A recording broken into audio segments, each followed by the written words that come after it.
नमस्कार साथियों, सपा मुखिया अखिलेश यादव एक्शन में मुरादाबाद से एफटी हसन और रामपुर से नदवी लड़ेंगे लोकसभा चुनाव। जी हाँ, आप सभी लोगों को पता है आज है 27 मार्च और 27 मार्च को जो प्रथम चरण में जो 19 अप्रैल को जो मतदान होना है उसके लिए आज नामांकन का आखिरी दिन है।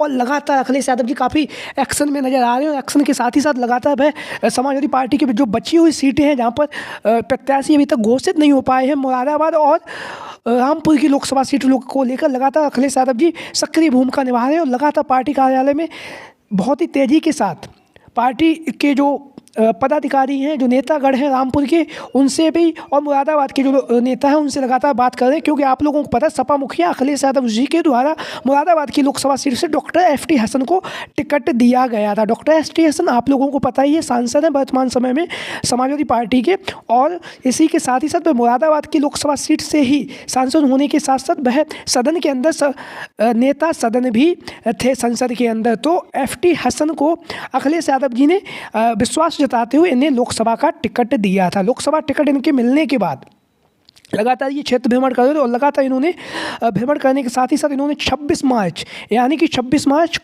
कल इन्होंने अपना नामांकन पत्र भी भर दिया था। उसके बाद शाम के टाइम पे एक खबरें आई कि जो एफटी हसन है उनका टिकट काटा गया है। और वहाँ से जो आजम खान की जो करीबी हैं रुचि वीरा को लोकसभा प्रत्याशी मुरादाबाद का बनाया गया है समाजवादी पार्टी की तरफ से। वहीं पर जब ये खबरें सामने आई तो एक तरफ जो एफटी हसन के जो समर्थक थे उन्होंने इसका विरोध भी किया, और वहीं पर रुचि जी के जो समर्थक थे, रुचि वीरा के जो समर्थक थे, उन्होंने इस फैसले पर अपनी खुशी जाहिर भी की है। तो लगातार सियासी उठापटक के बीच में अब जो खबरें सामने आ रही वो ये हैं कि जब रुचि वीरा जी वहाँ पर नामांकन करने गई तो उनका नामांकन नहीं हो सका।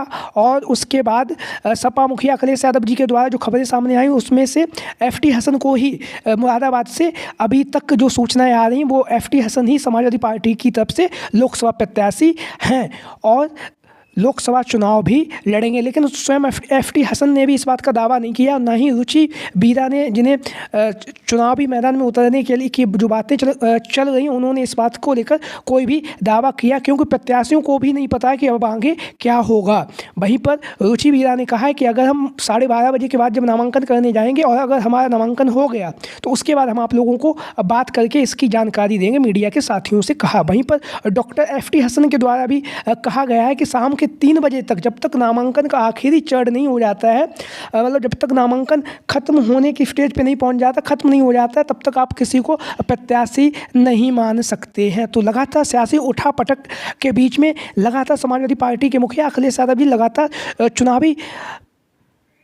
चुनावी प्रत्याशियों के ऐलान को लेकर लगातार प्रत्याशियों से मुलाकात भी कर रहे हैं। वहीं पर अब जो खबरें सामने आ रही हैं वो ये है कि जहां तक चांसेस बन रहे हैं, क्योंकि एफटी हसन वर्तमान समय में मुरादाबाद के सांसद हैं, सांसद होने के साथ साथ मुरादाबाद की जो लोकसभा सीट है वो वहाँ पर 51% के आसपास मुस्लिम समुदाय के लोग हैं और डॉक्टर एफटी हसन स्वयं मुस्लिम समुदाय के से आते हैं। तो ऐसी स्थिति में सपा मुखिया अखिलेश यादव जी नहीं चाहेंगे कि मुरादाबाद की जो लोकसभा सीट है जहां से समाजवादी पार्टी मजबूती के साथ डॉक्टर एफटी हसन को अगर चुनावी मैदान में उतारेगी तो जीत सकती है, वहां से किसी अन्य प्रत्याशी को चुनावी मैदान में उतारा जाए। इस तरह की चर्चाएं चल रही हैं। तो ऐसी अब जो स्थिति सामने आ रही है वो ये है कि डॉक्टर एफटी हसन को प्रत्याशी के रूप में अभी रखा गया है और शाम होते होते अब पता चलेगा। अगर रुचि वीरा को नामांकन हो जाता तो उसके बाद कुछ जो राजनीति है उसमें कुछ अलग छाप देखने के लिए मिलेगी, अलग करवट ले सकती है। लेकिन अभी तक डॉक्टर एफटी हसन के नाम को लेकर प्रमुखता